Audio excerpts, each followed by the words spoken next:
शन्नो मित्रः शं वरुणः शन्नो भवत्वर्यमा शन्न इन्द्रो बृहस्पतिः शन्नो विष्णुरुक्रमः नमो ब्रह्मणे नमस्ते वायो त्वमेव प्रत्यक्षं ब्रह्मासि त्वामेव प्रत्यक्षं ब्रह्म वदिष्यामि ऋतं वदिष्यामि सत्यं वदिष्यामि तन्मामवतु तद्वक्तारमवतु अवतु माम् अवतु वक्तारम् ॐ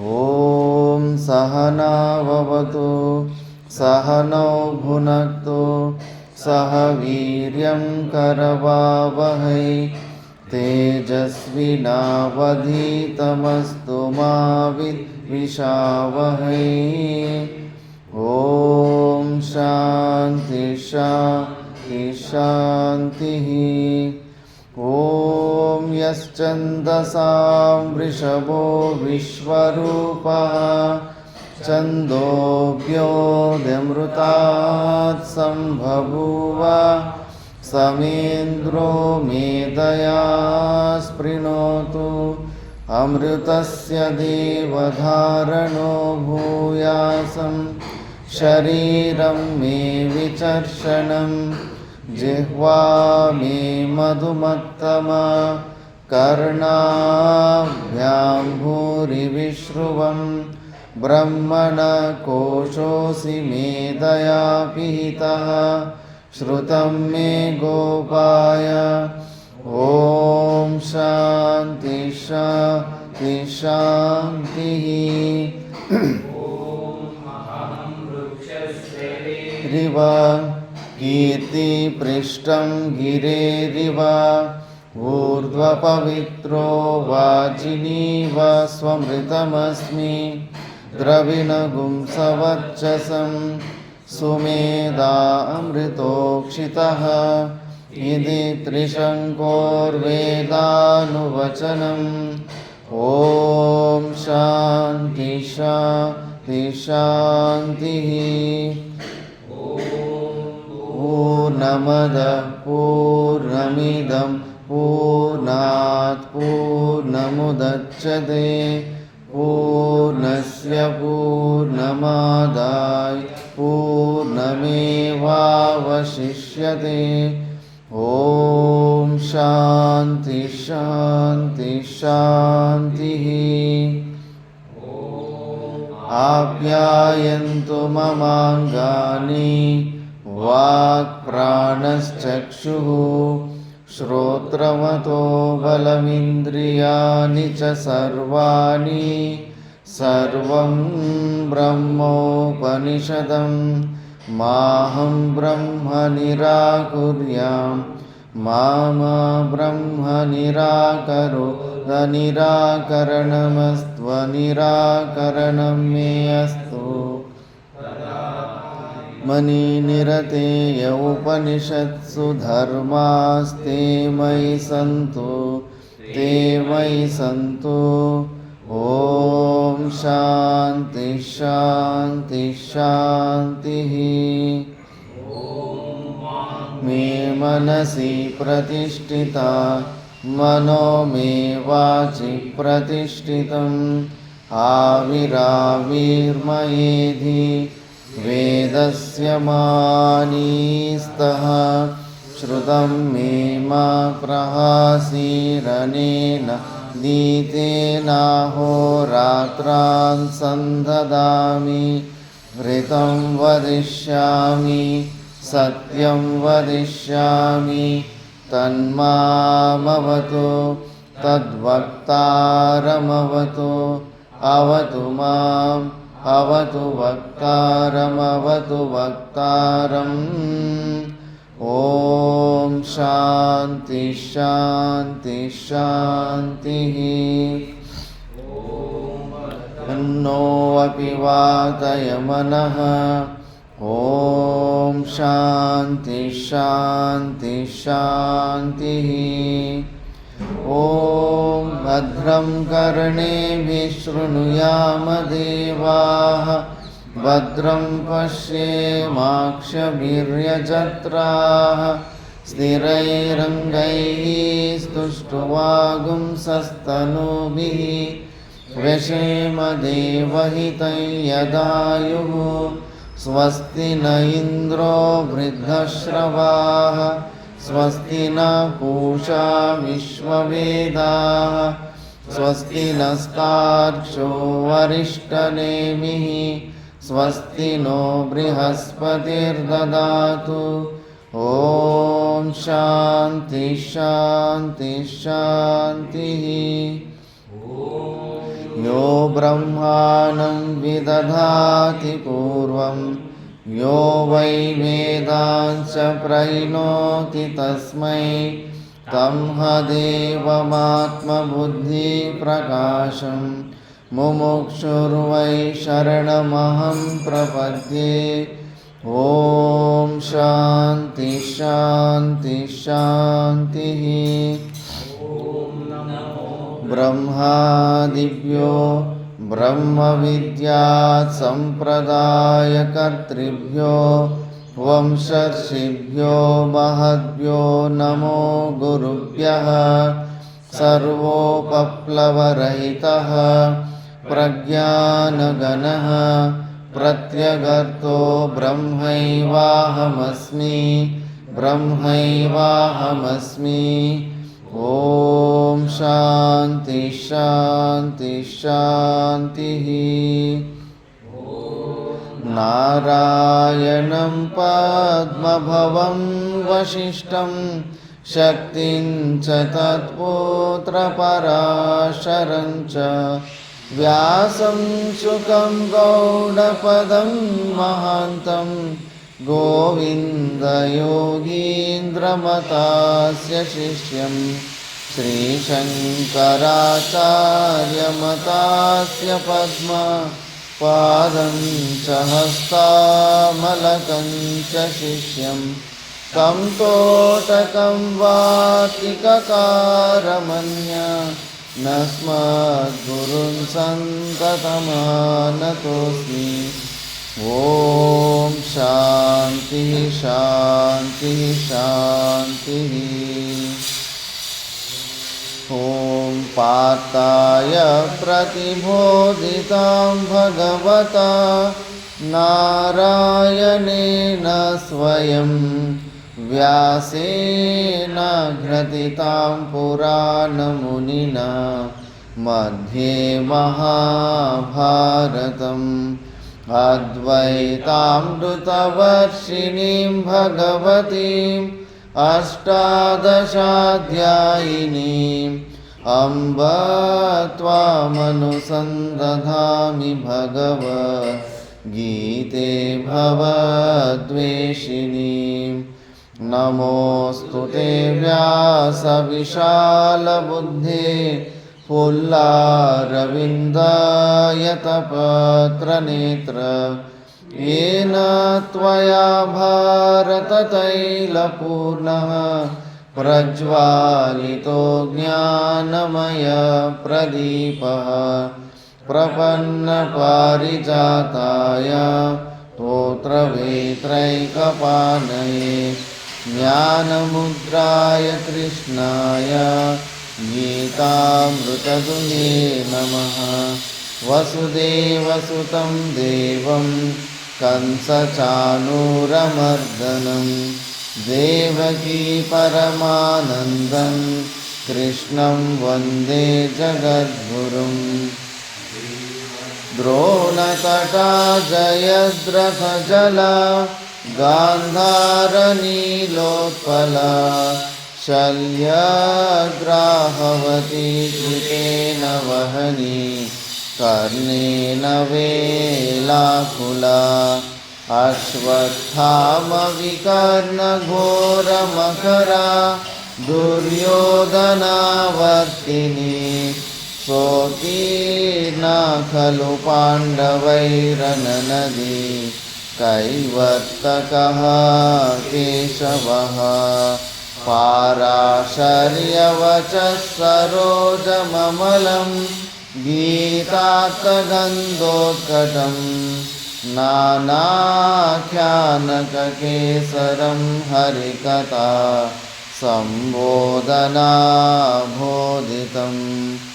लोके सज्जनषट्पदैरहरः पेपीयमानं मुदा भूयाद्भारतपङ्कजं कलिमल प्रध्वंसिना श्रेयसे मूकं करोति वाचालं पङ्गुं लङ्घयते गिरिं यत्कृपातमहं वन्दे परमानन्दमाधवम् ताकारं भुजगशयनं पद्मनाभं सुरेशं विश्वाधारं गगनसदृशं मेघवर्णं शुभाङ्गं लक्ष्मीकान्तं कमलनयनं योगिहृद्ध्यानगम्यं वन्दे विष्णुं भवभयहरं सर्वलोकैकनाथम् यं ब्रह्मा वरुणेन्द्ररुद्रमरुतः स्तुन्वन्ति दिव्यैस्तवैः वेदैः साङ्गपदक्रमोपनिषदैः गायन्ति यं सामगाः ध्यानावस्थिततद्गतेन मनसा पश्यन्ति यं योगिनो यस्यान्तं न विदुःसुरासुरगणा देवाय तस्मै नमः देवाय तस्मै नमः। शान्तिः शान्तिः शान्तिः।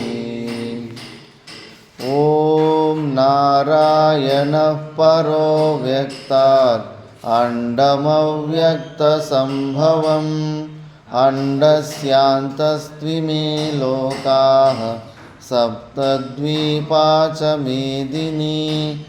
ॐ शान्तिः शान्तिः शान्तिः। ನಾವು ಭಗವದ್ಗೀತೆಯ 2ನೇ ಅಧ್ಯಾಯ ಸಾಂಖ್ಯ ಯೋಗದ ಬಗ್ಗೆ ವಿಚಾರ ಮಾಡ್ತಿದ್ವಿ. ಇದರಲ್ಲಿ ಪೂರ್ವ ಶ್ಲೋಕದಲ್ಲಿ ನಾವು ತಿಳ್ಕೊಂಡ್ವಿ. ಅದಕ್ಕೆ ಮುಂಚೆ 47ನೇ ಶ್ಲೋಕದಲ್ಲಿ ಕರ್ಮಣಿಯೇವ ಅಧಿಕಾರಹತೆ ಅಂದಾಗ, ಮಾ ಫಲೇಶು ಕದಾಚನ ಅಂದಾಗ ಫಲದ ಬಗ್ಗೆ ನಿನಗೆ ಯಾವುದೇ ಪ್ರಕಾರವಾದಂಥ ಅಧಿಕಾರ ಇರೋದಿಲ್ಲ, ಕೇವಲ ನೀನು ಕರ್ಮ ಮಾಡೋದ್ರಲ್ಲಿ ನಿನ್ನ ಅಧಿಕಾರ ಇದೆ ಅಂತ. ಆವಾಗ ಮತ್ತು ಏನು ಪ್ರಯೋಜನವೇ ಕಾಣಿಸ್ತಾ ಇಲ್ಲ. ಪ್ರಯೋಜನ ಒಂದು ಚೂರು ಕೂಡ ಪ್ರಯೋಜನವೇ ನಮ್ಮ ಅಪೇಕ್ಷೆ ಇಲ್ದಿರನೇ ಹೇಗೆ ಮನಸ್ಸಾದರೂ ಹೆಂಗೆ ನಮಗೆ ಸಹಕಾರ ಕೊಡುತ್ತೆ ಏನಾದರೂ ಮಾಡೋದಕ್ಕೆ ಅಂದಾಗ, ಇಲ್ಲ, ನಿನಗೆ ಮಹತ್ತರವಾದಂಥ ಪ್ರಯೋಜನ ಇದೆ, ಅದು ಮೋಕ್ಷ ರೂಪದ ಫಲವಾಗಿದೆ. ಅದಕ್ಕೆ ನೀನು ಆ ಮಹತ್ತರವಾದಂಥ ಸಣ್ಣ ಸಣ್ಣ ಪ್ರಯೋಜನಕ್ಕೆ ಅಷ್ಟೊಂದು ಪರಿಶ್ರಮ ಮಾಡಬೇಕಂದ್ರೆ ಮಹತ್ತರ ಪ್ರಯೋಜನಕ್ಕೆ ನೀನು ಹೆಚ್ಚು ಪರಿಶ್ರಮ ಮಾಡಬೇಕು ಅನ್ನೋ ಒಂದು ಬುದ್ಧಿಯಿಂದ, ಫಲಾಪೇಕ್ಷೆ ರಹಿತವಾಗಿ ಸಮತ್ವ ಬುದ್ಧಿ ಅಂದರೆ ಯಾವುದೇ ನಮ್ಮ ಕರ್ತವ್ಯಕ್ಕೆ, ನಮ್ಮ ಪಾಲಿಗೆ ಬಂದ ಕರ್ತವ್ಯ ಬಂದಾಗ ಆ ಕೆಲಸ ಪೂರ್ತಿ ಆಗುತ್ತೋ ಆಗಲ್ವೋ, ಮಧ್ಯದಲ್ಲಿ ನಿಂತೋಗುತ್ತೋ ಏನೋ, ಆ ಕರ್ಮದ ಫಲ ನನಗೆ ಸಿಗುತ್ತೋ ಸಿಗೋದಿಲ್ವೋ, ಇವೆಲ್ಲ ಬಿಟ್ಟುಬಿಟ್ಟು ಕೇವಲ ನನ್ನ ಪಾಲಿಗೆ ಕರ್ತವ್ಯ ಬಂದಿದೆ, ನಾನು ಮಾಡ್ಕೊತ ಹೋಗ್ತಾ ಇರಬೇಕು ಅಷ್ಟು ಆ ಒಂದು ಆ್ಯಟಿಟ್ಯೂಡಿಂದ ನಿಷ್ಕಾಮ ಕರ್ಮಯೋಗವನ್ನು ಮಾಡಿ ಆ ಸಮತ್ವ ಬುದ್ಧಿಯಿಂದ ಮಾಡಿದ್ರೆ ಆವಾಗ ನಿನಗೆ ಈ ಕರ್ಮ ಬಂಧನದಿಂದ ಹೊರಗಡೆ ಬರ್ತೀಯಾ ಅಂತ. ಇವಾಗ ಆ ಥರ ಮಾಡಿದ್ರೆ ಮತ್ತು ಇದರಲ್ಲಿ ಸಕಾಮ ಕರ್ಮ ಮತ್ತು ನಿಷ್ಕಾಮ ಕರ್ಮ ಎಷ್ಟು ಕ್ವೈಟ್ ಡಿಫ್ರೆನ್ಸ್ ಆಗಿದೆ ಅಂದ್ಬಿಟ್ಟು. ಸಕಾಮ ಕರ್ಮ ಎಷ್ಟು ಎಷ್ಟು ನಿಕೃಷ್ಟ ಅನ್ನೋದು ಈ ನೆಕ್ಸ್ಟ್ ಶ್ಲೋಕದಲ್ಲಿ ತೋರಿಸ್ತಾ ಇದ್ದಾರೆ.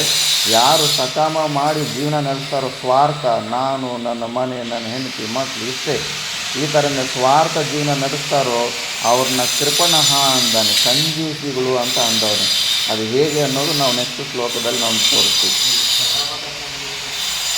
ಕೋರಿಕೆ ಇದ್ದ. ನಾನೇನಾದರೂ ಕೆಲಸ ಮಾಡಿದ್ರೆ ಅದರ ಫಲ ನನಗೇ ಸಿಗಬೇಕು ಅನ್ನೋ ಕೋರಿಕೆಯಿಂದ ಮಾಡೋದು ಸಕಾಮ ಅಂದರೆ. ನಿಷ್ಕಾಮ ಅಂದ್ರೆಗನ ಜಸ್ಟ್ ನಾನು ಡ್ಯೂಟಿ ಮಾಡ್ತೀನಿ ಅಷ್ಟೇ, ಅದರ ಫಲ ನನಗೆ ರಿಸಲ್ಟ್ ಸಿಗದೇ ಹೋಗಲಿ ಅಂತ ಈಶ್ವರಾರ್ಪಣ ಬುದ್ಧಿಯಲ್ಲಿ. ನೆಕ್ಸ್ಟ್ ಶ್ಲೋಕದಲ್ಲಿ ನಾವು ಉಚ್ಚಾರಣೆ ಮಾಡೋಣ. ದೂರೇ ನಹ್ಯವರಂ ಕರ್ಮ ಬುದ್ಧಿಯೋಗಾತ್ ಧನಂಜಯ ಬುದ್ಧೌ ಶರಣಮನ್ವಿಚ್ಛ ಕೃಪಣಾಫಲಹೇತವಃ. ದೂರೇ ನಹ್ಯವರಂ ಕರ್ಮ ಬುದ್ಧಿಯೋಗಾತ್ ಧನಂಜಯ ಬುದ್ಧೌ ಶರಣಮನ್ವಿಚ್ಛ ಕೃಪಣಾಫಲಹೇತವಃ.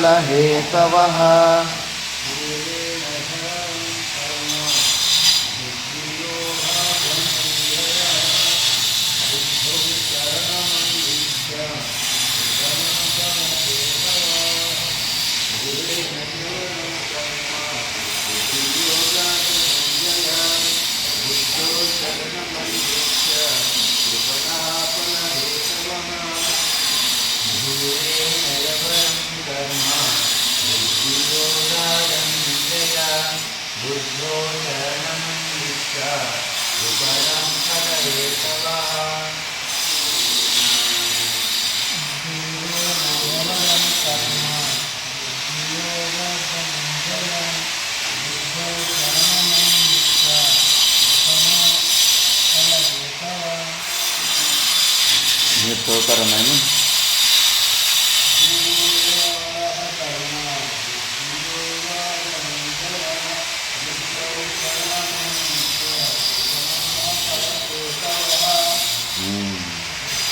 ಹೇ ಧನಂಜಯ, ಬುದ್ಧಿಯೋಗಾತ್ ಕರ್ಮ ಅಂದರೆ ಸಕಾಮ ಕರ್ಮ, ಬುದ್ಧಿಯೋಗಾತ್ ಕರ್ಮ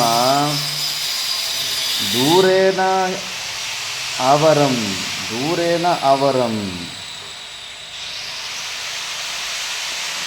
ಅತಃ ಹೇ ಧನಂಜಯ. ಮತ್ತು ಇನ್ನೊಂದು ಸತಿ 2 ಸತಿ ಸಂಬೋಧನ. ಫಸ್ಟ್ ಹೇ ಧನಂಜಯ ಬುದ್ಧಿಯೋಗಾತ್ ಕರ್ಮ ದೂರೇನ ಅವರಂ ಧನಂಜಯ.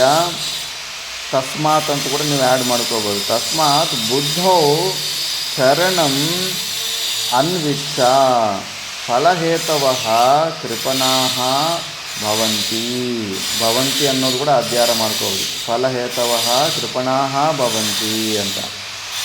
ಧನಂಜಯ ಬುದ್ಧಿಯೋಗ ಅಂತಂದರೆ ನಿಷ್ಕಾಮ ಕರ್ಮಯೋಗದಿಂದ ಮಾಡೋ ಬುದ್ಧಿ ಏನಿದೆಯೋ ಅದಕ್ಕೆ ಅಪೇಕ್ಷೆ ಪಟ್ಟರೆ ಈ ಕರ್ಮ ಅಂದರೆ ಸಕಾಮ ಕರ್ಮ ದೂರೇನ ಅವರಂ ತುಂಬ ದೂರದಿಂದ, ಹತ್ರಕ್ಕೂ ಏನು ಸಂಬಂಧನೇ ಇಲ್ಲ. ಸಕಾಮ ಕರ್ಮಕ್ಕೂ ನಿಷ್ಕಾಮ ಕರ್ಮಕ್ಕೂ ಎಷ್ಟು ಡಿಫರೆನ್ಸ್ ಅಂದರೆ ತುಂಬ ದೂರ ಇದೆ ಸಕಾಮ ಕರ್ಮ ಮಾಡೋರು ಜೀವನ, ನಿಷ್ಕಾಮ ಕರ್ಮಯೋಗವ್ರು ಮಾಡೋರು ಅಂದ್ಬಿಟ್ಟು.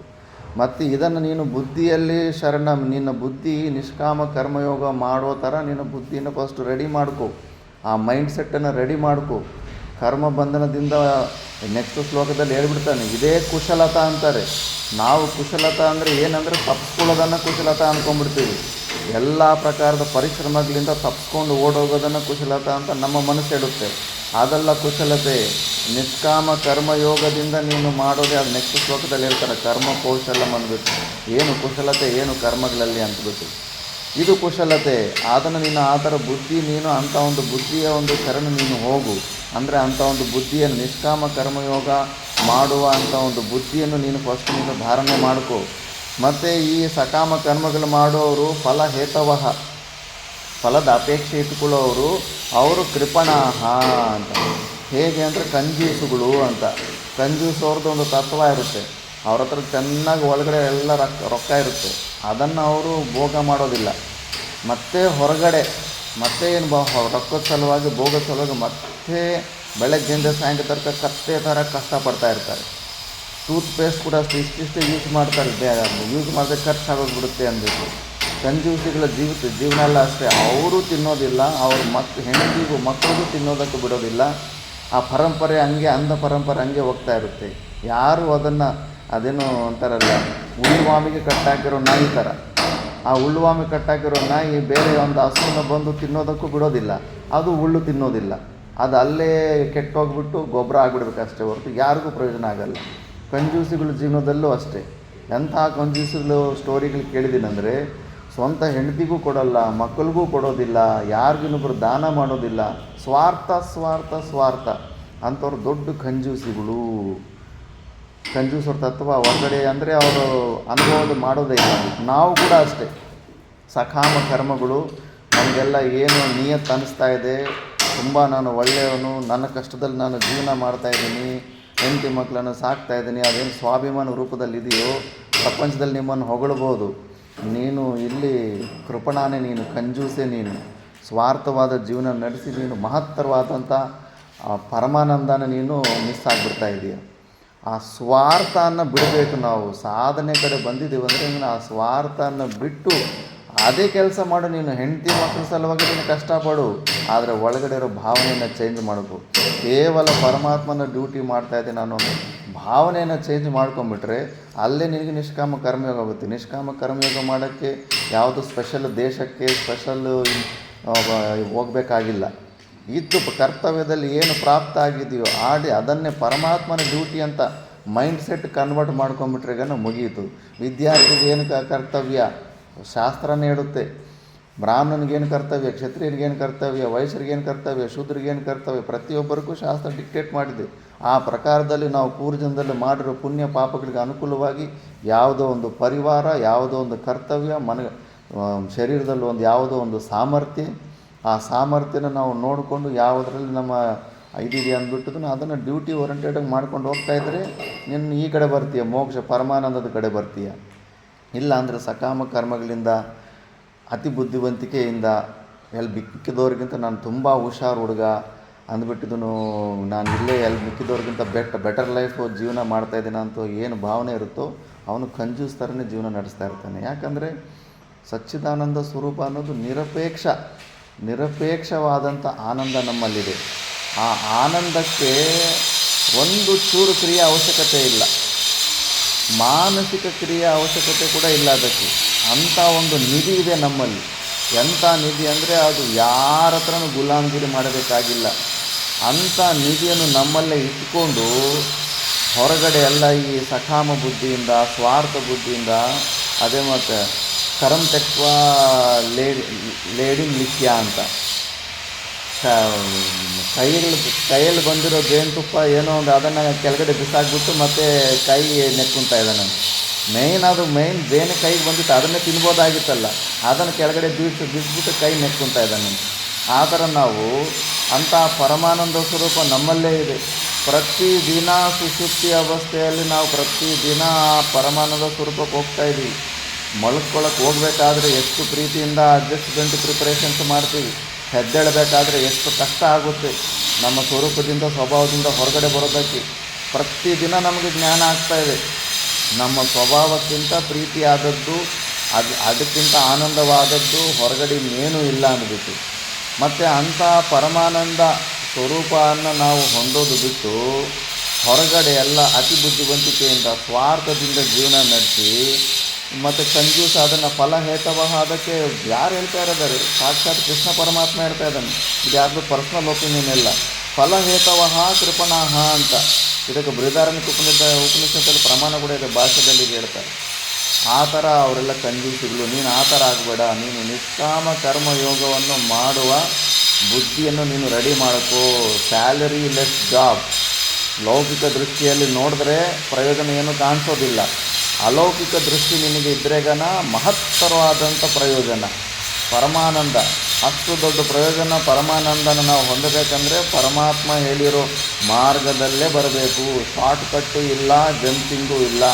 ಆ ಸ್ಟೆಪ್ಪು ಕ್ರಾಸ್ ಮಾಡಿಕೊಂಡೇ ಬರಬೇಕು. ಅದನ್ನು ಭಾಷ್ಯದಲ್ಲಿ ನೋಡೋಣ. ಯತ್ ಪುನಃ ಸಮತ್ವ ಬುದ್ಧಿಯುಕ್ತಂ ಈಶ್ವರಾರಾಧನಾರ್ಥಂ ಕರ್ಮೈಃ ತಸ್ಮಾತ್ ಕರ್ಮಣಃ ದೂರೇನ ಅತಿ ವಿಪ್ರಕರ್ಷೇಣ. ಸಿಗ್ತಾ ಇಲ್ಲ ನಿಮಗೆ ಭಾಷೆ? ದೂರೇನ ಅತಿವಿಪ್ರಕರ್ಷೇಣ ಹಿ ಅವರಂ ನಿಕೃಷ್ಟಂ ಕರ್ಮ ಫಲಾರ್ಥಿನ ಕ್ರಿಯಮಾಣಂ ಬುದ್ಧಿಯೋಗಾತ್ ಸಮತ್ವಬುದ್ಧಿಯುಕ್ತಾತ್ ಕರ್ಮಣಃ ಜನ್ಮಮರಣಾದಿಹೇತುತ್ವಾತ್ ಧನಂಜಯ ಯತಃ ಏವಂ ಯೋಗವಿಷಯಾಯಾಂ ಬುದ್ಧೌ ತತ್ಪರಿಪಾಕಜಾಯಾಂ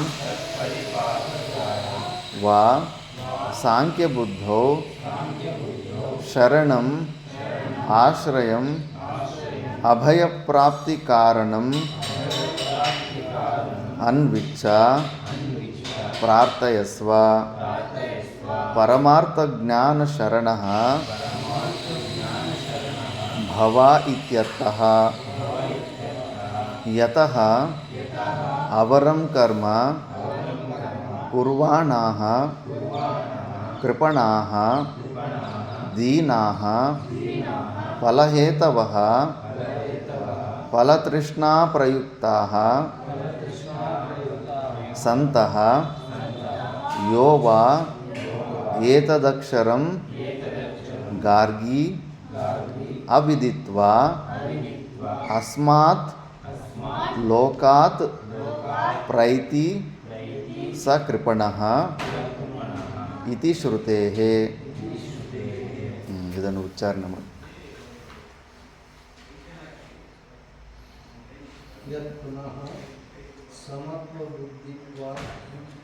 ಸಮತ್ವ ಬುದ್ಧಿ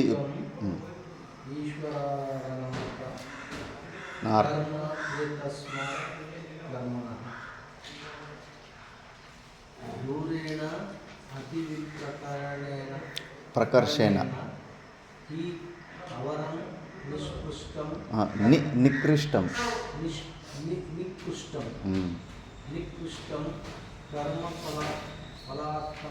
ಫಲಾರ್ಥಿನ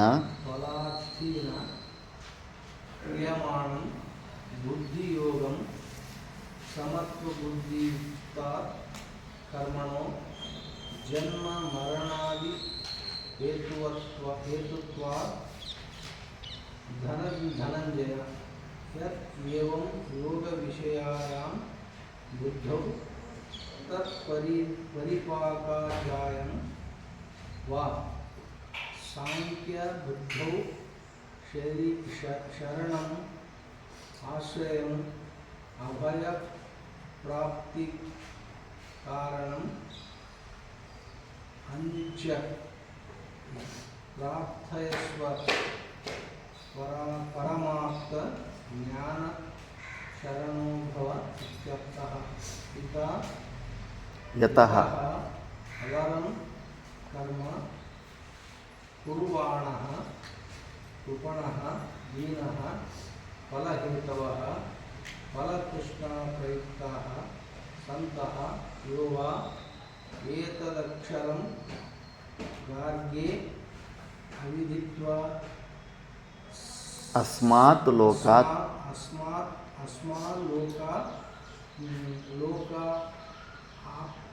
ಪ್ರೈತಿ ಕೇವಲ ಪ್ರೈತಿ ಅಸ್ಮಾತ್ ಲೋಕಾತ್ ಪ್ರೈತಿ ಸ ಕೃಪಣಃ ಇತಿ ಶ್ರುತೇಃ.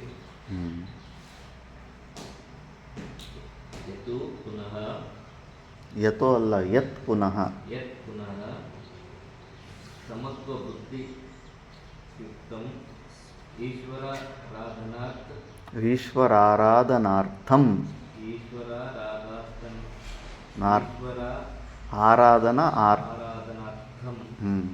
ಕರ್ಮ ಏತಸ್ಮಾತ್ ಕರ್ಮಣಃ ಗುರೇಣ ಅತಿವಿಪ್ರಕರ್ಷೇಣ ಹಿ ಅವರಂ ನಿಕೃಷ್ಟಂ ಕರ್ಮ ಫಲಾರ್ಥಿನ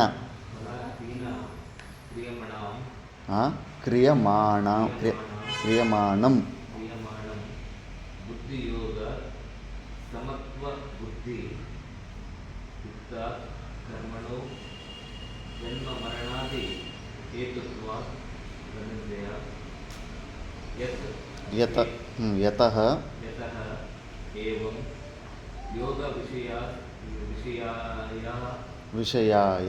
विषयायां बुद्धो तत्परि पाकजायां वा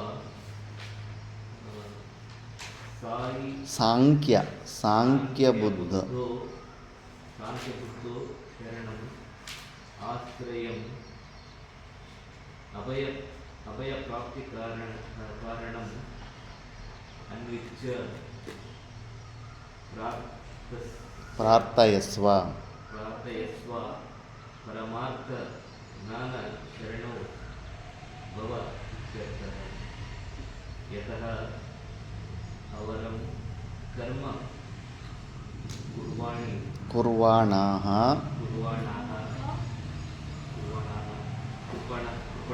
कृपणाः दीनाः फलहेतवः फलतृष्णा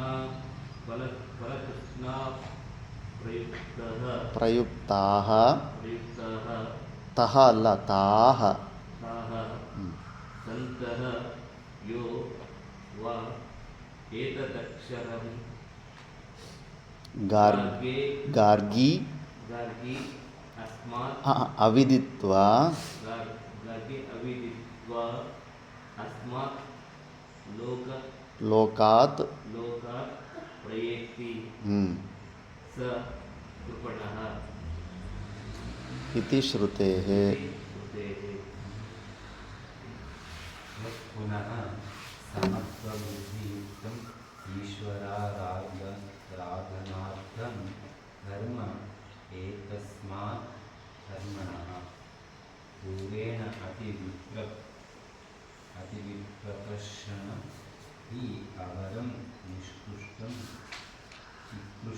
कर्म फलार्थिना क्रियमाणा बुद्धियोगात् समत्वबुद्धियुक्तात् कर्मणः जन्ममरणादिहेतुत्वात् धनञ्जय। यद्येवं योगविषयायां बुद्धौ तत्परिपाकजायां वा सांख्यबुद्धौ शरणम् आश्रयम् अभयप्राप्तिकारणम् अन्विच्छ प्रार्थयस्व परमार्थज्ञानशरण भव इत्यर्थः। यतः अवरं कर्म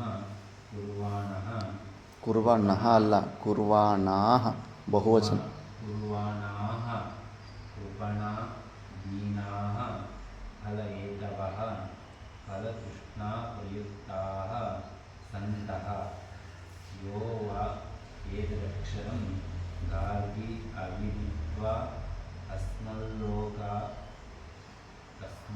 अस्मात् लोकात् प्रैति स कृपणः इति श्रुतेः। पुनः समत्वबुद्धियुक्तत्वं युक्तम् अष्टे समत्वबुद्धियुक्तम् ईश्वराराधनार्थं कर्म एतस्मात् कर्मणः दूरेण अतिविप्रकर्षेण हि अवरं निकृष्टं कर्म फलार्थिना क्रियमाणं बुद्धियोगात् समत्वबुद्धियुक्तात् कर्मणः जन्ममरणादिहेतुत्वात् धनञ्जय। यतः एवं योगविषयायां बुद्धौ तत्परिपाकजायां वा सांख्यबुद्धौ शरणम् आश्रयम् अभयप्राप्तिकारणम् अन्विच्छ प्रार्थयस्व परमार्थज्ञानशरणः भव इत्यर्थः। यतः अवरं कर्म कुर्वणाः कृपणाः दीनाः फलहेतवः फलतृष्णाप्रयुक्ताः सन्तः यो वा एतदक्षरं गार्गी अविदित्वा अस्मात् लोका ಪ್ರೈತಿ प्रैति स कृपणः इति श्रुतिः ಯತ್ ಪುನಃ ಸಮತ್ವಬುದ್ಧಿಯುಕ್ತಂ ಈಶ್ವರ ಆರಾಧನಾರ್ಥಂ ಕರ್ಮ ತಸ್ಮಾತ್ ಕರ್ಮಣಃ. ನೆಕ್ಸ್ಟ್ ಶ್ಲೋಕ. ಯಾವ ರೀತಿ ನಮಗೆ ಸಮತ್ವ ಬುದ್ಧಿ ಒಂದು ಸತಿ ಬಂದ ಮೇಲೆ ಆ ಸಮತ್ವ ಬುದ್ಧಿಯಿಂದ ಈಶ್ವರ ಆರಾಧನಾ ದೃಷ್ಟಿಯಲ್ಲಿ ಇಟ್ಕೊಂಡು ನಾವು ಕರ್ಮ ಮಾಡ್ತಾ ಇರಬೇಕಷ್ಟೇ, ಡ್ಯೂಟಿ ಓರಿಯೆಂಟೆಡ್ ಆಗಿ. ದೂರೇನ ಅತಿ ವಿಪ್ರಕರ್ಷೇನ ಹಿ ಅವರಂ ನಿಕೃಷ್ಟಂ ಕರ್ಮ. ಅದು ಸಕಾಮ ಕರ್ಮ ಎಷ್ಟು ನಿಕೃಷ್ಟ ಅಂದರೆ ತುಂಬ ದೂರದಿಂದ ನಿಕೃಷ್ಟ ಅದು ಅಂತ. ವರ್ಸ್ಟ್ ಅಂದರೆ ಪಶುಗಳಿಗೂ ಮನುಷ್ಯರಿಗೂ ಏನು ಡಿಫ್ರೆನ್ಸ್ ಇರೋದಿಲ್ಲ. ಆ ಪ್ರಕಾರ ಇದು ನಿಂದೆ. ಯದ್ ನಿಂದ್ಯತೆ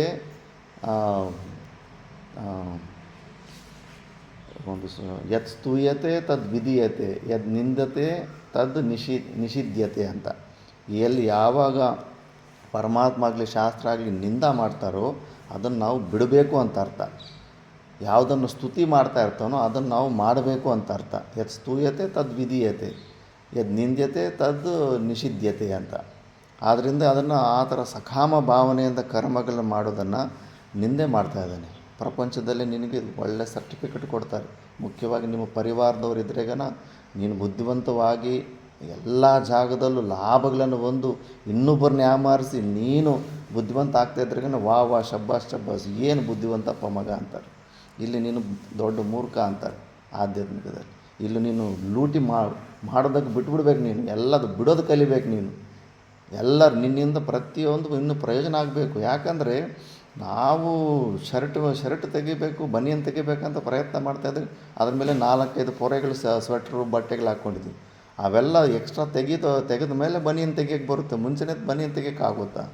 ನಮ್ಮ ಸಚ್ಚಿದಾನಂದ ಸ್ವರೂಪ ಈ ಶರೀರದಲ್ಲಿರೋ ತಾದಾತ್ಮ ಎಷ್ಟು ದರಿದ್ರ ಅಂದರೆ ಪ್ರತಿಯೊಂದು ದುಃಖದ ಕಾರಣಕ್ಕೂ ಈ ಶರೀರದ ಜೊತೆ ನಮಗಿರೋ ಸಂಬಂಧ.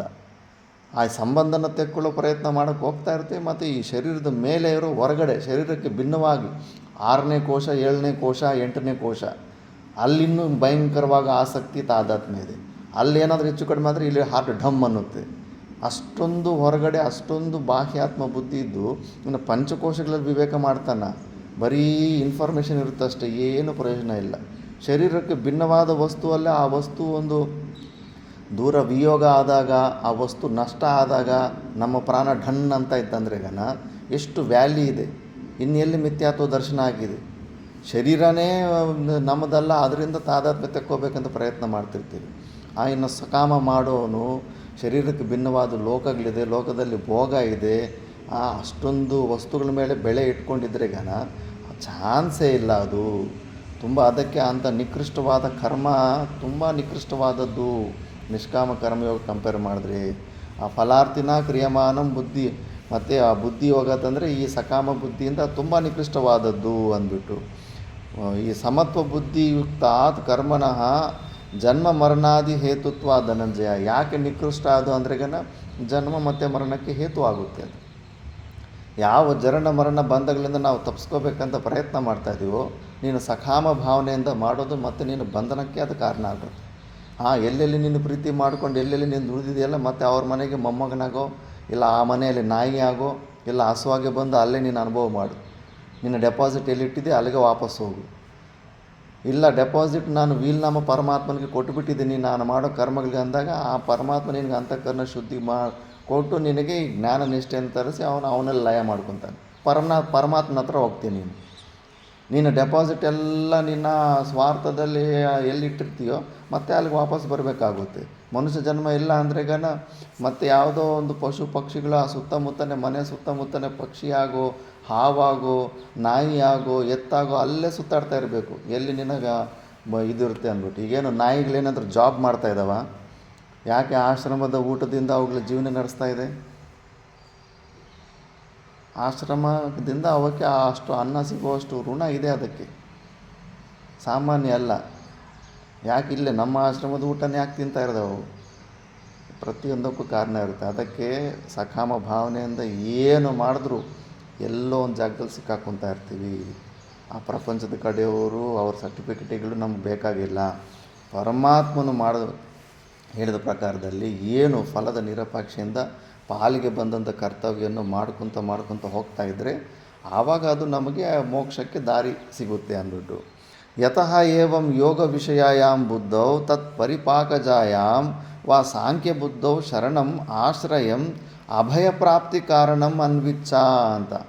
ನೀನು ಎಂಥ ಬುದ್ಧಿಯನ್ನು ನೀನು ಶರಣ ಹೋಗಬೇಕಂದ್ರೆ ಸಾಂಖ್ಯ ಬುದ್ಧವು ಅಂದರೆ ಜ್ಞಾನನಿಷ್ಠೆ, ಮುಖ್ಯವಾಗಿ ನಿನಗೆ ಮೋಕ್ಷ ಲಕ್ಷ್ಯ ಇರಬೇಕು. ಆ ಮೋಕ್ಷ ಬರಬೇಕಂದ್ರೆ ಫಸ್ಟು ಜ್ಞಾನ ಆಗಬೇಕು. ಜ್ಞಾನದಿಂದ ಜ್ಞಾನನಿಷ್ಠೆ ಆಗಿದಾಗ ಮೋಕ್ಷ ಸಿಗುತ್ತೆ. ಮತ್ತು ಆ ಜ್ಞಾನ ಧಾರಣೆ ಆಗಬೇಕಂದ್ರೆ ಅದಕ್ಕೆ ಅಂತಃಕರಣ ಶುದ್ಧಿ ಆಗಬೇಕು. ಆ ಅಂತಃಕರಣ ಶುದ್ಧಿ ಸಲುವಾಗಿ ಅಂತಃಕರಣ ಶುದ್ಧಿ ಪ್ರಯೋಜನದಿಂದ ನೀನು ಈ ನಿಷ್ಕಾಮ ಕರ್ಮಯೋಗವನ್ನು ಮಾಡಬೇಕು.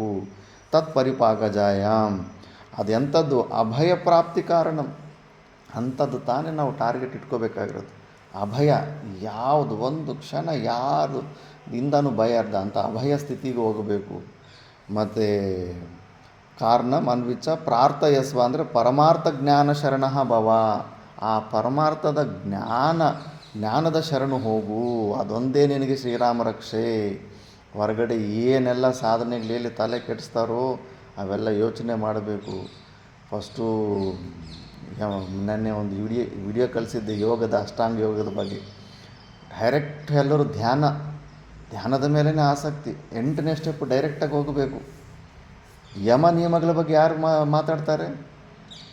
ಅಹಿಂಸಾ, ಅಪರಿಗ್ರಹ, ಅದರಲ್ಲಿ ಸ್ವಾಧ್ಯಾಯ ಕೂಡ ಇದೆ, ತಪಸ್ಸು, ಇದೆಲ್ಲ ಬೇಕಾಗಿಲ್ಲ. ಡೈರೆಕ್ಟ್ ಧ್ಯಾನನೇ. ಎಷ್ಟು ಶಾರ್ಟ್ಕಟ್ಟು, ಎಷ್ಟು ಮೈಗಳತನ ಯೋಚನೆ ಮಾಡಿ ಡೈರೆಕ್ಟಾಗಿ 8ನೇ ಸ್ಟೆಪ್ಪಿಗೆ ಹೋಗ್ತದೆ. ಅದ್ರ ಬಗ್ಗೆನೇ ಮಾತಾಡೋದು. ಮತ್ತು ಅದ್ರ ಬಗ್ಗೆ ಎಲ್ಲ ಕ್ಲಾಸಸ್ಸು, ಟ್ರೈನರ್ಸು, ಟೀಚರ್ಸು ಅಲ್ಲಿ. ನೀನು ಧ್ಯಾನ ಯಾರು ಹೇಳ್ಕೊಡ್ತಾಯಿದ್ದೆ, ನೀನು ಧ್ಯಾನ ಯಾರು ಹೇಳ್ಕೊಡ್ತಾಯಿದ್ದಾರೆ, ನಿನ್ನಲ್ಲಿ ಯಮ ನಿಯಮಗಳಿದ್ದಾವ, ಇವು ಹೇಳ್ಕೊಟ್ಟಿದ್ದೆ ನೀನು ಧ್ಯಾನ ಹೇಳ್ಕೊಡೋ ವ್ಯಕ್ತಿಯಲ್ಲಿ ಫಸ್ಟು 7 ಸ್ಟೆಪ್ ಕರೆಕ್ಟಾಗಿದೆಯಾ? 7 ಸ್ಟೆಪ್ಪು ಕರೆಕ್ಟಾಗೇ ಇಲ್ಲ ಅಂದರೆ ಮತ್ತೆ ಡೈರೆಕ್ಟಾಗಿ ಧ್ಯಾನ ಉಪದೇಶ ಶಾರ್ಟ್ಕಟ್ಗಳು ಎಲ್ರಿಗೂ ಇಷ್ಟ. ಅದು ಏನು ಪ್ರಯೋಜನ ಆಗೋದಿಲ್ಲ. ಎಲ್ಲ ಟೈಮ್ ಪಾಸು ಭ್ರಾಂತಿ ಜಗತ್ತಲ್ಲಿ ಜೀವನ ಇಟ್ಕೊಂಡು. ಅದು ಹೆಂಗಂದರೆ ಯಾರೋ ಒಬ್ಬನು ಹೋಗ್ಬಿಟ್ಟು ರಾಜನ ಹತ್ರ ಹೋಗ್ಬಿಟ್ಟು ಯಾವುದೋ ಒಂದು ಮೂಗು ಕಟ್ ಮಾಡಿಬಿಟ್ಟಿರ್ತಾನಂತೆ, ಒಳಗಡೆ ಬಹುಮತಿ ಸಿಗುತ್ತೆ ಅಂತ. ಅದು ಮೂಗು ನೀವು ಹೊರಗಡೆ ಮುಚ್ಕೊಂಬಂದ್ಬಿಟ್ಟಿದ್ದು ಎಲ್ರಿಗೂ ಒಳಗಡೆ ಬಹುಮತಿ ಸಿಗ್ತಾಯಿದ್ದು ಹೋಗಿ ಅಂತ. ಅವನು ಮೂಗು ಕಟ್ಟಾಗಿದ್ದರೆ ಮಿಕ್ಕಿದವ್ರು ಎಲ್ಲರ ಮೂಗು ಕಟ್ ಮಾಡಿಸ್ಬಿಡ್ತಾನೆ. ಈ ಮೂರ್ಖರು ಎಮೋಷ್ನಲ್ ಬ್ಯಾಕ್ಗ್ರೌಂಡಲ್ಲಿ ಧ್ಯಾನ ಟೆಕ್ನಿಕ್ ಅಂತ ಇನ್ನೊಂದು ಯಾವುದ್ಯಾವುದೋ ಮ್ಯೂಸಿಕ್ಗಳಾಗ್ಬಿಟ್ಟು ಧ್ಯಾನದಲ್ಲಿ ಕೂಡಿಸ್ಬಿಡೋದು ವಿಪರೀತವಾಗಿ ಅವ್ರ ಜೀವನ ಹೆಂಗೂ ಲಾಸ್ ಆಗಿದೆ. ಅದಕ್ಕೆ ಮಿಕ್ಕಿದವ್ರನ್ನೂ ಎಲ್ಲ ಹಂಗೆ ಭ್ರಾಂತಿ ಜಗತ್ತಲ್ಲಿ ಇಟ್ಬಿಟ್ಟು ಎಮೋಷ್ನಲ್ ಗ್ರೌಂಡಲ್ಲಿ ಇಟ್ಬಿಟ್ಟು ಮೋಸ ಮಾಡ್ತಾಯಿರ್ತಾರೆ. ಬ್ರೈನ್ ವಾಷರ್ಸು ಎಷ್ಟು ಪ್ರಭಾವಿಗಳಂದರೆ, ಒಂದು ಸತಿ ಅಮೇರಿಕಾದಲ್ಲಿ 250 ಜನ ಏನೋ ಸಿಸ್ಟರ್ ಜೊತೆ ಅವನ ಗುರು ಚೆನ್ನಾಗಿ ಈ ಥರ ವೀಕಾಗಿ ಎಮೋಷ್ನಲ್ ಯಾರು ವೀಕ್ ಇರ್ತಾರೋ ಅವ್ನು ಏನು ಬೇಕಾದರೂ ಮಾಡ್ಬೋದು. ಚೆನ್ನಾಗಿ ಟೆಕ್ನಿಕ್ ತಿಳ್ಕೊಂಬಿಟ್ಟು, ಹಿಪ್ನೋಟೈಸ್ ಮಾಡೋ ಟೆಕ್ನಿಕ್ ತಿಳ್ಕೊಂಬಿಟ್ಟು ಎಲ್ಲರನ್ನೂ ಓದಿಸೋದು. ಸ್ವಲ್ಪ ಸಿಲೆಬಸ್ ಓದ್ಬಿಟ್ಟಿದ್ದನು. ಈ ಶರೀರನೇ ನಮ್ಮ ದುಃಖ ಕಾರಣ, ಇದು ನಿಜಾನೇ, ಶರೀರ ನಮ್ಮ ದುಃಖ ಕಾರಣ ಅನ್ನೋದು. ಆದ್ದರಿಂದ ಶರೀರ ವಿಯೋಗ ನಾವೆಲ್ಲ ಸೂಸೈಡ್ ಮಾಡಿಕೊಂಡು ಶರೀರ ನಾವೆಲ್ಲ ಕಟ್ ಮಾಡ್ಕೊಂಬಿಟ್ರೆ ನಮಗೆ ಸಮಸ್ಯೆಗಳಿಲ್ಲ, ಪುನರ್ಜನ್ಮ ಇಲ್ಲ, ಏನೂ ಇಲ್ಲ ಅಂದ್ಬಿಟ್ಟಿದ್ದನು. ಒಟ್ಟಿಗೆ ಅವನು ಸಮೇತ 250 ಜನ ಎಲ್ಲ ಪಾಯ್ಸನ್ ತಗೊಂಡು ಸೂಸೈಡ್ ಮಾಡ್ಕೊಂಡು ಸತ್ತೋಗ್ಬಿಟ್ಟಿದ್ದಾರೆ. ಎಲ್ಲ ವಿಡಿಯೋ ಎಲ್ಲ ರೆಕಾರ್ಡಿಂಗ್ಸ್ ಇದ್ದಾವೆ. ಅಂಥ ಮೂರ್ಖರು ಭಯಂಕರವಾಗಿರ್ತಾರೆ. ಅವೆಲ್ಲ ಹೋಗಬಾರ್ದು. ಪರಮಾತ್ಮ ಸಾಕ್ಷಾತ್ ಶ್ರೀ ಭಗವಾನ್ ಉವಾಚ ಅಂತ ಸಾಕ್ಷಾತ್ ಪರಮಾತ್ಮ ಭಗವದ್ಗೀತೆ ರೂಪದಲ್ಲಿ ಇರ್ತಾ ಇದ್ದಾನೆ, ವೇದ ರೂಪದಲ್ಲಿ ಯಾವಾಗಲೂ ಸ್ಟಾರ್ಟಿಂಗಲ್ಲಿ ಇಡ್ತಾನೆ. ಇಟ್ಕೊಂಡು ಮೈಂಡು ಸ್ವಲ್ಪ ಸ್ಟ್ರಾಂಗ್ ಮೈಂಡ್ ಇಟ್ಕೊಂಡು ಎಮೋಷ್ನಲ್ಲಿಂದ ಮೇಲೆ ಎದ್ದೇಳಬೇಕು. ವೇದಾಂತ ಎಮೋಷನ್ಸ್ ಅದು ಸರಿ. ಉಪಾಸನ ಸಮಯದ ಎಮೋಷ್ನಲ್ ಲೆವೆಲ್ ಫೀಲ್ ಆಗೋಗೋದು ಅವೆಲ್ಲ ಏನೋ ದೃಶ್ಯ ಜಗತ್ತು, ಯಾವುದೋ ಒಂದು ಅನುಭೂತಿಗಳಲ್ಲಿ ಸ್ವಲ್ಪ ಏನೋ ಸಾಧನೆ ಮಾಡಿಬಿಟ್ಟಿದ್ದೀನಿ ಅಂತ ಅಂದ್ಕೊಡೋದು. ನನಗೂ ಹಂಗೆ ಅನಿಸ್ತಾಯಿತ್ತು. ರಾಮಕೋಟಿ ಬರೆದಾಗೆಲ್ಲ ವಿಷ್ಣು ಪರಮಾತ್ಮ ದರ್ಶನ ಕೊಡ್ತಾಯಿದ್ದ. ಒಂದು ದಿವಸ ಕೂತ್ಕೊಂಡು ಉಪದೇಶ ಮಾಡಿ ಅವನ ಕತ್ತಲ್ಲಿದ್ದ ನೆಕ್ಲೆಸ್ ಕೂಡ ಆಗಿಬಿಟ್ಟಿದ್ದ. ಒಂದು ಸತಿ ಪರದೇವದ ದರ್ಶನವೇ ಆಗಿತ್ತು. ಸ್ಟಾರ್ಟಿಂಗಲ್ಲಿ ದೊಡ್ಡ ಕಿಕ್ಕಿರುತ್ತೆ, ಎಕ್ಸೈಟ್ಮೆಂಟ್ ಇರುತ್ತೆ, ಒಂದು ಏನೇನೋ ವಿಚಿತ್ರಗಳಾಗ್ತಾ ಇರುತ್ತೆ. ಅಷ್ಟೇ, ಅಲ್ಲಿ ತನಕನೇ ಅದು ಸೀಮಿತ. ಅತ್ಯಂತ ದುಃಖ ನಿವೃತ್ತಿಗೆ ಅದು ಕಾರಣ ಆಗೋದಿಲ್ಲ. ಮತ್ತು ಅದು ಮಾತಾ ಮಾಣಿಕೇಶ್ವರ ಅಂತ ಮಹಾಯೋಗಿಗಳ ಅಂಥ ಯೋಗ್ಯವಾದ ಗುರುಗಳ ಹತ್ರ ಸೇರಿಸ್ತದು. ಅಲ್ಲಿ ತನಕನೇ ಅದ್ರ ಡ್ಯೂಟಿ. ಅದರಲ್ಲಿ ಮಹತ್ವ ಬುದ್ಧಿ ಇಟ್ಕೋಬೇಡ. ಆ ಅನುಭೂತಿಗಳು ಅವು ಇವು ಅನುಭೂತಿ ಆಗಿದೆ ಅಂದ್ರೇ ಅದು ಮಿಥ್ಯ. ಅದು ನಿನ್ನ ಸ್ವರೂಪಕ್ಕಿಂತ ಭಿನ್ನವಾದದ್ದು ತ್ರಿಪುಟಿ ಜ್ಞಾನದಲ್ಲಿ ನಿನ್ನ ಬುದ್ಧಿಯಿಂದ ಯಾವುದು ಅನುಭೂತಿ ಆಗಿದೆ ಅಂದ್ರೆ ಅದು ಮಿಥ್ಯಾ ವಸ್ತುವಿನೇ ಅನುಭೂತಿ ಆಗಿದೆ. ಇಷ್ಟ ದೇವತಾ ದರ್ಶನ ಆಗಿರ್ಬೋದು, ಸಗುಣ ರೂಪ ಯಾವುದೇ ಆಗಿರ್ಬೋದು. ಅದರಲ್ಲಿ ನೀನು ಮಹತ್ವ ಬುದ್ಧಿ ಇಟ್ಕೊಂಡ್ರೆ ಅಲ್ಲೇ ಸಿಕ್ಕಾಕೊಂಡ್ಬಿಡ್ತೀಯ, ಆ ಎಮೋಷ್ನಲ್ಲೇ ಇದ್ದು ಹೊರಗಡೆ ಬರೋದಕ್ಕಾಗೋದಿಲ್ಲ. ವೇದಾಂತ ಅಂದರೆ ಎಲ್ಲ ಎಮೋಷನ್ಸಿಂದ ಯಥಾರ್ಥ ಜ್ಞಾನ. ಸುಷುಪ್ತಿಯಲ್ಲಿ ಯಾವ ಥರ ಇತ್ತು, ಅವ್ಯಕ್ತವಾಗಿತ್ತು ನಮ್ಮ ಜ್ಞಾನ, ದುಃಖ ನಿವೃತ್ತಿ ಆಗಿತ್ತು. ಅಲ್ಲಿ ಯಾವುದೇ ಪ್ರಕಾರದ ದುಃಖಗಳಿಲ್ಲ, ಸಂಬಂಧನೇ ಇಲ್ಲ, ನಮ್ಮ ಸ್ವರೂಪದ ವ್ಯಕ್ತತೆ ಇರಲಿಲ್ಲ. ಅಲ್ಲಿ ಇಂದ್ರಿಯಗಳ ದ್ವಾರ ಬುದ್ಧಿಯಿಂದ ಅದರ ವ್ಯಕ್ತತೆ ಇರಲಿಲ್ಲ. ಅಂಥ ಒಂದು ಬುದ್ಧಿಯಲ್ಲಿ ಆ ಎಕ್ಸ್ಪೆಕ್ಟೇಷನನ್ನು ಕಳ್ಕೊಂಬಿಟ್ಟು ಯಾವ ಥರ ನಾವು ಶ್ರವಣ ಮಾಡಬೇಕಂದ್ರೆ ನಾನು ಬುದ್ಧಿನಲ್ಲೇ ನನ್ನ ಸ್ವರೂಪನ ಅನುಭವ ಮಾಡಬೇಕು ಅನ್ನೋ ಎಕ್ಸ್ಪೆಕ್ಟೇಷನ್ ತೆಗೆದು ಪಕ್ಕಕ್ಕೆ ಇಡಬೇಕು. ಅದು ತೆಗೆದು ಪಕ್ಕಕ್ಕೆ ಇಟ್ಟರೆ ಅದು ತಾನಾಗಿ ತಾನು ಪ್ರಕಾಶ ಆಗುತ್ತೆ. ಅವ್ಯಕ್ತ ಚೈತನ್ಯ, ಅದು ವ್ಯಕ್ತವಾಗುವಂಥ ಚೈತನ್ಯ ಅಲ್ಲ. ಏನೆಲ್ಲ ವ್ಯಕ್ತ ಆಗ್ತಾಯಿದೆ ನಿನಗೆ, ಯಾವುದೇ ಒಂದು ಅನುಭೂತಿದು ಜ್ಞಾನ ಆಗ್ತಿದೆ ಅಂದರೆ ವ್ಯಕ್ತ ಆಗ್ತಾಯಿದೆ. ವ್ಯಕ್ತವಾಗೋ ಚೈತನ್ಯ ಅದು ಮಾಯಾ ವಿಶಿಷ್ಟ ಚೈತನ್ಯ. ಅದು ಅದರಿಂದ ಮೇಲೆ ಎದ್ದೇಳಬೇಕು ನಾವು. ಅದಕ್ಕೆ ಇದು ನಿಷ್ಕಾಮ ಕರ್ಮಯೋಗ ಮಾಡಿದ್ರೆ ಇವು ಮೈನ್ ಟಾರ್ಗೆಟ್ ಅದು ಇಟ್ಕೋಬೇಕು ನಾವು. ಟಾರ್ಗೆಟ್ಟೇ ಗೋಲೆ ಧ್ಯೇಯನೇ ಸಿದ್ಧ ಆಗಿಲ್ಲ. ಇನ್ನು ಧ್ಯೇಯದ ಬಗ್ಗೆನೇ ಸಿದ್ಧ ಆಗಿದ್ರೆ ಇನ್ನೇನು ಧ್ಯಾನ ಮಾಡ್ತಾರೆ? ಧ್ಯಾನ ಮಾಡೋದಕ್ಕೆ ಸಾಧ್ಯ ಇಲ್ಲ. ಧ್ಯೇಯ ಬಗ್ಗೆ ಎಷ್ಟು ಸಿದ್ಧ ಆಗಬೇಕಂದ್ರೆ ಸುಮ್ಮನೆ ಪಂಚಕೋಶ ಅತೀತ ಅವಸ್ಥಾತ್ರಯ ಸಾಕ್ಷಿ ಸನ್ ಸಚ್ಚಿದಾನಂದ ಸ್ವರೂಪ ಇಷ್ಟು ಸುಮ್ಮನೆ ಇನ್ಫಾರ್ಮೇಷನ್ ಕೇಳಿದ ತಕ್ಷಣ ಧ್ಯೇಯ ನಿಶ್ಚಯ ಆಗೋದಿಲ್ಲ. ಯಾವುದಾದ್ರೂ ಒಂದು ಗ್ರಂಥ ಪೂರ್ತಿ ಸ್ಟಾರ್ಟಿಂಗಿಂದ ಎಂಡಿಂಗ್ ತನಕ ಓದು ಪ್ರಾಕ್ಟಿಕಲಾಗಿ ಅನುಭವ ತಗೊಂಡಾಗ ಧ್ಯೇಯ ನಿಶ್ಚಯ ಆಗುತ್ತೆ. ಗೋಲ್ ನಿಶ್ಚಯ ಆದಾಗ ಅದರ ಕರೆಕ್ಟಾದ ಸಾಧನೆಗಳು. ಸುಮ್ಮನೆ ಪ್ರಧಾನಮಂತ್ರಿ ಆಗ್ಬಿಡ್ಬೇಕಂತ ವಿಶ್ಫುಲ್ ಥಿಂಕಿಂಗ್ ಮಾಡಿಬಿಟ್ರೆ ಆಗೋದಿಲ್ಲ. ಪ್ರಧಾನಮಂತ್ರಿ ಆಗಬೇಕಂದ್ರೆ ಸಾಧನೆಗಳೇನು, ಗ್ರಾಮ ಪಂಚಾಯತಿ ಮೆಂಬರ್ ಸಾಮಾನ್ಯ ಕಾರ್ಯಕರ್ತದಿಂದ ಹೆಂಗೆ ಕಷ್ಟಪಡಬೇಕು. ನರೇಂದ್ರ ಮೋದಿ, ಅಮಿತ್ ಶಾ ಅವರು ಸೈಕಲ್ ಕೂಡ ಇರಲಿಲ್ಲ, ಅವರು ನಡ್ಕೊಂಡು ಹೋಗೆಲ್ಲ ವಾಲ್ಪೇಪರ್ ಅಂಟಿಸಿ, ಮತ್ತು ಸೈಕಲಲ್ಲಿ ಅಂಟಿಸಿ, ಮತ್ತು ಸ್ಕೂಟಿನಲ್ಲಿ ಅಂಟಿಸಿ, ಸಾಮಾನ್ಯ ಕಾರ್ಯದಿಂದ ಮತ್ತು ಎಲ್ಲ ಪಂಚಾಯತ್ ಅಲ್ಲಿಂದ ಹೋಗಿ ಆ ಥರ ಸ್ಟೆಪ್ಸ್ ಕ್ಲಿಯರ್ ಇರಬೇಕು. ಸುಮ್ಮನೆ ವಿಶ್ಫುಲ್ ಥಿಂಕಿಂಗ್ ಇರಬಾರ್ದು. ಆ ಥರ ನಮ್ಮ ಗೋಲ್ ಏನು, ಸಚ್ಚಿದಾನಂದ ಸ್ವರೂಪವನ್ನು ಪ್ರಾಪ್ತಿ ಮಾಡೋದು. ಅದಕ್ಕೆ ಸ್ಟೆಪ್ಗಳಿದಾವೆ. ಅದಕ್ಕೆ ಫಸ್ಟ್ ಆಫ್ ಆಲ್ ಅಧಿಕಾರಿ ಆಗಿದ್ದೇವೆ ನಾವು ಅಂದ್ಬಿಟ್ಟು. ಈಗ ನಿಷ್ಕಾಮ ಕರ್ಮಯೋಗವನ್ನು ಯಾಕೆ ಸ್ತುತಿ ಮಾಡ್ತಾ ಇದ್ದಾರೆ? ಸಾಂಖ್ಯ ಬುದ್ಧೌ ತತ್ಪರಿಪಾಕಜಾಯಾಮ್ ಪ್ರಾರ್ಥಯಸ್ವ ಅಂದರೆ ಪರಮಾರ್ಥ ಜ್ಞಾನ ಶರಣಃ ಭವ ಅಂತ. ಅದು ಮೇಯ್ನ್ ಟಾರ್ಗೆಟು. ಆ ಪರಮಾರ್ಥ ಜ್ಞಾನ ನಿಷ್ಠೆ ಸಲುವಾಗಿ ನಾವು ಈ ನಿಷ್ಕಾಮ ಕರ್ಮಯೋಗ ಮಾಡಬೇಕು. ಆ ಟಾರ್ಗೆಟ್ ಫಿಕ್ಸ್ ಇದ್ದಾಗ ಇವೆಲ್ಲ ನೀನು ಉಪಾಸನೆ ಮಾಡು, ನಿಷ್ಕಾಮ ಕರ್ಮಯೋಗ ಮಾಡು, ಮೇಯ್ನ್ ಟಾರ್ಗೆಟ್ ಮೇಯ್ನ್ ಗೋಲ್ ಅದಿರುತ್ತೆ. ಅದಿಲ್ಲದಿರ ಅದು ಬೇರೆ ಮಾರ್ಗ, ಇದು ಬೇರೆ ಮಾರ್ಗ, ಎಷ್ಟು ತಲೆ ಕೆಡಿಸ್ತಾರೆ. ನಮ್ಮ ಬುದ್ಧಿನೇ ಎಷ್ಟು ಕನ್ಫ್ಯೂಸ್ ಮಾಡಿಸುತ್ತೆ. ಯೋಗ ಮಾರ್ಗ ಬೇರೆ, ಇನ್ನೊಂದು ಉಪಾಸನ ಮಾರ್ಗ, ಭಕ್ತಿ ಮಾರ್ಗ ಬೇರೆ. ಭಕ್ತಿ ಮಾರ್ಗದಿಂದನೇ ಆ ಕಲ್ಯಾಣ ಆಗಿಬಿಡುತ್ತೆ, ಯೋಗ ಮಾರ್ಗದಿಂದನೇ ಕಲ್ಯಾಣ ಆಗಿಬಿಡುತ್ತೆ. ಎಲ್ಲ ತಲೆ ಕೆಡಿಸು ದಾರಿ ತಪ್ಪಿಸೋರೆ ಹೊರತು ಸರಿಯಾದ ಒಂದು ಕ್ಲಾರಿಟಿ ಕೊಡೋದಿಲ್ಲ. ಅದಕ್ಕೆ ಸ್ವಲ್ಪ ಶಾಸ್ತ್ರ ಶ್ರವಣ ಮಾಡಬೇಕು. ನಿನ್ನ ಸ್ವತಂತ್ರತೆ ನಿನ್ನಲ್ಲಿ ಇದ್ದೇ ಇರುತ್ತೆ. ಅಟ್ಲೀಸ್ಟ್ ತಿಳ್ಕೋ, ಸ್ವಲ್ಪ ಹೊತ್ತು ಇದು ತಿಳ್ಕೊ, ಅವ್ರು ಹೇಳೋದು ಅದು ತಿಳ್ಕೊ. ಯುಕ್ತಿಯಿಂದ ನೀನು ಚೆಕ್ ಮಾಡ್ಕೊಂಡು ನೋಡು ಯಾವುದು ಕರೆಕ್ಟಾಗಿದೆ ಅಂದ್ಬಿಟ್ಟು. ಆವಾಗ ನಮಗೆ ದಾರಿ ಸಿಗುತ್ತೆ. ಆ ದಾರಿ ಸಿಕ್ಕಿದ ಮೇಲೆ ಇದು ಏನದು ವಿಚಾರ ಪ್ರಾಸೆಸ್ಸು, ವಿಚಾರ ಮಾಡ್ತಾಯಿದ್ರೇ ಆಗೋಗುತ್ತೆ ಕೆಲಸ. ಪರೋಕ್ಷ ಜ್ಞಾನದಲ್ಲೇ ಎಷ್ಟೋ ಒಂದು ದುಃಖಗಳೆಲ್ಲ ಎಲ್ಲೋ ಪೂರ್ತಿ ಹೊಟ್ಟೋಗ್ಬಿಟ್ಟಿರ್ತಾವೆ, ಏನೂ ಟಚ್ ಆಗೋದಿಲ್ಲ. ಆ ಸಾಮರ್ಥ್ಯ ಬಂದ್ಬಿಡುತ್ತೆ, ಹೆಲ್ತಿ ಮೈಂಡ್ ಬಂದ್ಬಿಡುತ್ತೆ. ಅದನ್ನೇ ಮತ್ತು ಇದು ಸಕಾಮ ಕರ್ಮವನ್ನು ಹೇಗೆ ನಿಂದೆ ಮಾಡಿದರೆ ಸುಮ್ಮನೆ ಅವ್ರಿಗೆ ಭಗವಂತನಿಗೆ ಅವ್ರ ಇಷ್ಟನ ಏನಾದರೂ ಪ್ರೂಫ್ ಇದೆಯಾ? ಯಾಕೆ ಸಕಾಮ ಕರ್ಮಗಳನ್ನು ನಿಂದೆ ಮಾಡೋದು? ಹೆಂಡತಿ ಮಕ್ಕಳು ಸಲುವಾಗಿ ಸ್ವಾರ್ಥವಾಗಿ ಕೆಲಸ ಮಾಡೋದಂದ್ರೆ ಇಲ್ಲಪ್ಪ, ಅವ್ರದ್ದೇನು ಸ್ವಂತವಾಗಿ ಹೇಳ್ತಾ ಇಲ್ಲ. ಪರಮಾತ್ಮ ಆಗಲಿ ಆಚಾರ್ಯ ಆಗಲಿ ಅವರು ಸ್ವಂತ ಬುದ್ಧಿ ಉಪಯೋಗಿಸೋದಿಲ್ಲ, ಶಾಸ್ತ್ರನ ಪ್ರಮಾಣ ಇಟ್ಕೊಂಡೇ ಮಾತಾಡ್ತಾರೆ. ಬೃಹದಾರಣ್ಯಕ ಉಪನಿಷತ್ತು ಪ್ರಮಾಣ ಇದೆ. ಯೋವ ಅಂದರೆ ಯತಃ ಅವರಂ ಕರ್ಮ ಕುರ್ವಾನಃ, ಇದು ಸಕಾಮನ್ನು ಅವರಂ ನಿಕೃಷ್ಟ ಕರ್ಮ ಅಂತಾರೆ. ಸ್ವಾರ್ಥದಿಂದ ಕೆಲಸ ಮಾಡೋದು ನಿಕೃಷ್ಟ ಕರ್ಮ ಮಾಡುವವರು. ಕೃಪಣಾಹ ತುಂಬ ಕಂಜೂಸರು. ಮತ್ತು ದೀನಾಹ ಅನ್ನೋದು ಪ್ರತಿಯೊಬ್ಬರಿಗೂ ಅರ್ಥ ಆಗಬೇಕು. ಸಣ್ಣ ವಯಸ್ಸಿನಿಂದ ಎಷ್ಟು ಪರಾಧೀನತೆ. ಎಲ್ಲಾದರೂ ನಮಗೆ ಪೂರ್ಣ ಸ್ವತಂತ್ರ ಸಿಗ್ತಾ? ಯಾವುದೇ ಕಂಪ್ನಿಯಲ್ಲಿ ಜಾಬ್ ಮಾಡು, ಆ ಮ್ಯಾನೇಜರ್ಗೆ ಎದುರ್ಕೋಬೇಕು, ಅವ್ನು ಬೈದರೆ ಬಯಸ್ಕೋಬೇಕು. ಹೆಂಡತಿ ಮಕ್ಳಿಗೂ ಅಷ್ಟೇ, ಅವ್ರಿಗೆಲ್ಲ ಕಷ್ಟಪಟ್ಟು ದೊಡ್ಡ ದುಡ್ಡು ಹಾಕು, ಮತ್ತು ಅವ್ರಿಗೆ ನಾವು ಶತ್ರು ಆಗಿಬಿಡಬೇಕು. ಅವ್ರಿಗೆ ನಾವು ಇಷ್ಟ ಆಗೋದಿಲ್ಲ, ಅವರೇ ಜಗಳ ಮಾಡ್ತಾರೆ, ಅವರೇ ನಮಗೆ ಹಿಂಸೆ ಕೊಡ್ತಾ ಇರ್ತಾರೆ. ಎಷ್ಟು ಪರಾಧೀನತೆ ಇರುತ್ತೆ ಇದರಲ್ಲಿ. ಸಾಯೋ ತನಕ ಈ ಶರೀರದಲ್ಲಿ ಸಿಕ್ಕಾಕ್ಕೊಂಡು ಪರಾಧೀನತೆ ಇರುತ್ತೆ. ಹೊರಗಡೆ ಎಲ್ಲ ಏನೆಲ್ಲ ನೀನು ಸಕಾಮದಿಂದ ಕೆಲಸ ಮಾಡ್ತಾ ಇರ್ತೀವಿ, ಅದಕ್ಕೆ ಪರಾಧೀನತೆ ಭಯಂಕರವಾಗಿರುತ್ತೆ ಸಕಾಮ ಕರ್ಮಯೋಗದಲ್ಲಿ. ಧ್ಯೇಯ ಅಂದರೆ ಮೇಯ್ನ್ ಗೋಲ್. ನಾವು ಯಾವುದನ್ನು ಹೊಂದಬೇಕು ಅಂದ್ಕೊಂಡಿದ್ದೀವಿ. ಧ್ಯೇಯ ಧ್ಯಾನ ಮಾಡುವವನು ಧ್ಯಾನ ಮಾಡುವವನು ನಾವು ಕರ್ತ ಜೀವ ಭಾವದಲ್ಲಿ ಏನು ಸಿಕ್ಕಾಕ್ಕೊಂಡಿದ್ದೀವಿ. ಧ್ಯೇಯ ಅನ್ನೋದು ನಮ್ಮ ಲಕ್ಷ್ಯ. ನಾವು ಏನನ್ನು ಹೊಂದಬೇಕು ಅಂದ್ಕೊಂಡಿದ್ದೀವಿ ಅದು ನಮ್ಮ ಲಕ್ಷ್ಯ. ಅದು ಪರಮಾತ್ಮನೋ ಇನ್ನೇನಾದರೂ ಧ್ಯೇಯ ಇದೆಯಾ, ಸಿದ್ಧಿಗಳ, ಅದು ಧ್ಯೇಯ. ಮತ್ತು ಮಾಧ್ಯಮ, ಧ್ಯಾನ ಮಾಡುವ ಮಾಧ್ಯಮ ಬುದ್ಧಿ ಮನಸ್ಸು ದ್ವಾರ, ಅದು ಮಾಧ್ಯಮ. ತ್ರಿಪುಟಿ ಅಂತಾರೆ ಇದನ್ನು. ತ್ರಿಪುಟಿಯ ಸಾಧನೆ, ತ್ರಿಪುಟಿಯ ಜ್ಞಾನ ಅಂತಾರೆ. ಆ ತ್ರಿಪುಟಿ ನಿರ್ಗುಣ ನಿರಾಕಾರ ಸ್ವರೂಪವಾದಂಥ ಜ್ಞಾನ ಅದು ತ್ರಿಪುಟಿ ಜ್ಞಾನವಲ್ಲ. ಧ್ಯಾನಂ ಧ್ಯೇಯಂ మాధ్యమం, మాధ్యం ప్రమాణం, బుద్ధి ద్వారా. దేని ద్వారా నువ్వు ధ్యానం చేస్తున్నావు? ధ్యేయాన్ని దేని ద్వారా ధ్యానం చేస్తు? బుద్ధి ద్వారా. నేను నా బుద్ధి ద్వారా పరమాత్మ ధ్యేయాన్ని ధ్యానిస్తున్నాను. ధ్యేయైక గోచరం, ది అనే ఒక ధాతు నుంచి అది ఉత్పత్తి అవుతుంది. ధ్యేయైక గోచరం అని దాని అర్థం. ధ్యేయం ఒక మెయిన్ గోల్ పెట్టుకొని ప్రవృత్తి ఏది ఉందో దాన్ని ధ్యానం అంటారు. ಈ ಥರ ಫಲತೃಷ್ಣ ಪ್ರಯುಕ್ತಾ ಸಂತಹ ಇವರು ಬೃಹದಾರಣ್ಯಕ ಉಪನಿಷತ್ತಲ್ಲಿ ಪ್ರಮಾಣ ಇದೆ, ನಮ್ಮ ಸ್ವಂತ ಬುದ್ಧಿಯಲ್ಲಿ ಅಂದ್ಬಿಟ್ಟು ಯೋವಾ ಏತದಕ್ಷರಂ ಗಾರ್ಗಿ ಅವಿದಿತ್ವ ಅಸ್ಮಾತ್ ಲೋಕಾತ್ ಪ್ರೈತಿ ಸಹ ಕೃಪಣಃ.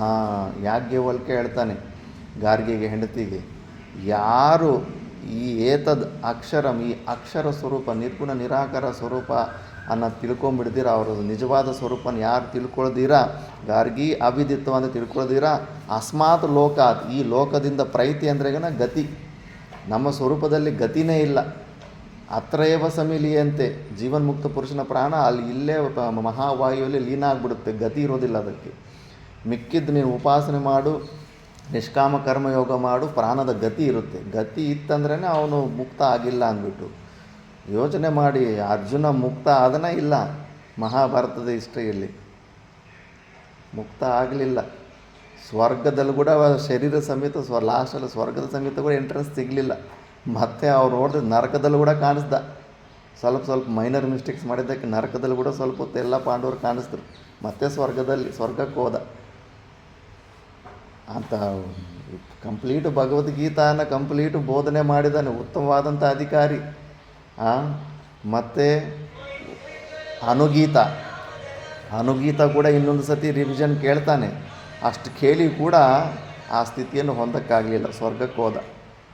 ಅದಕ್ಕೆ ಇದು ಅಷ್ಟು ಜೋಕ್ ಅಲ್ಲ, ಇದು ತುಂಬ ಮೋಹಗಳನ್ನು, ಅಹಂ ಮಮ ಭಾವಗಳನ್ನು ಎಷ್ಟು ಡೈಲ್ಯೂಟ್ ಮಾಡ್ಕೋಬೇಕಂದ್ರೆ ಅರ್ಜುನನ ಕೈಲಲ್ಲಿ ಕೂಡ ಆಗಲಿಲ್ಲ ಜೀವನ್ಮುಕ್ತಿ. ಭೀಷ್ಮ ಕೂಡ ಅಷ್ಟೇ, ನಾವು ಪೂರ್ವ ಒಂದು ವಸುವಾಗಿತ್ತು, ಕಲ್ಪಾಂತ ತನಕ ಆ ವಸು ಆ ಶರೀರಕ್ಕೆ ವಾಪಸ್ ಹೋಗ್ಬೇಕಷ್ಟೇ ಹೊರತು ಆತ ಕೂಡ ಮುಕ್ತ ಆಗಲಿಲ್ಲ. ಇನ್ನು ವಿದುರ ಕೂಡ ಅಷ್ಟೇ, ಯಮಧರ್ಮರಾಜ ಪೋಸ್ಟಿಂದ ಬಂದಿದ್ದ, ಆ ಪೋಸ್ಟ್ ವಾಪಸ್ ಹೋಗಿಬಿಟ್ಟ. ಇನ್ನು ಗಾಂಧಾರಿ ಅವ್ರು ಬೇಕಾದರೆ ಜ್ಞಾನ ನಿಷ್ಠೆ ಇದ್ದಿದ್ರೇಗನೇ ಹೇಳೋದಕ್ಕಾಗೋದಿಲ್ಲ.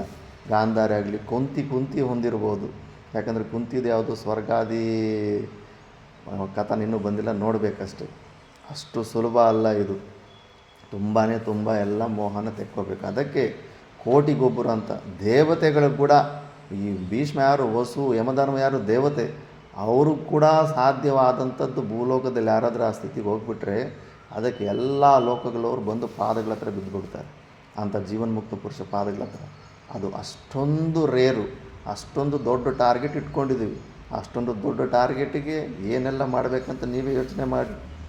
ಈ ಥರ ಅದಕ್ಕೆ ಇದು ಬೃಹದಾರಣ್ಯಕ ಉಪನಿಷತ್ತಲ್ಲಿದ್ದಾರೆ ಗಾರ್ಗಿ ಯಾಜ್ಞವಲ್ಕ್ಯನಿಗೆ. ಯಾರು ಈ ತಮ್ಮ ಸ್ವರೂಪನ ತಿಳ್ಕೊಳ್ದಿರೋ ಹಿಂಗೆ ಜನ್ಮನ ವ್ಯರ್ಥ ಮಾಡ್ಕೊಂಡ್ಬಿಡ್ತಾರೋ, ಹೋಗ್ಬಿಡ್ತಾರೋ, ಅವ್ರು ಮಹಾ ಕಂಜೂಸುಗಳು ಅಂದ್ಬಿಟ್ಟು. ಅಂದರೆ ತನ್ನ ಸ್ವರೂಪದಲ್ಲಿ ಪರಮಾನಂದ, ಆತ್ಯಂತಿಕ ದುಃಖ ನಿವೃತ್ತಿ, ಪರಮಾನಂದ ಪ್ರಾಪ್ತಿಯನ್ನು ಬಿಟ್ಟುಬಿಟ್ಟು ಆ ಲೋಕಕ್ಕೆ ಈ ಲೋಕಕ್ಕೆ ಸುತ್ತಾಡ್ತಾ ಇದ್ದಾರೆ ಅಂದರೆ ಅವ್ರು ಕಂಜೂಸವ್ರ ಥರನೇ ಕೆಲಸ ಮಾಡ್ತಾಯಿದ್ದಾರೆ.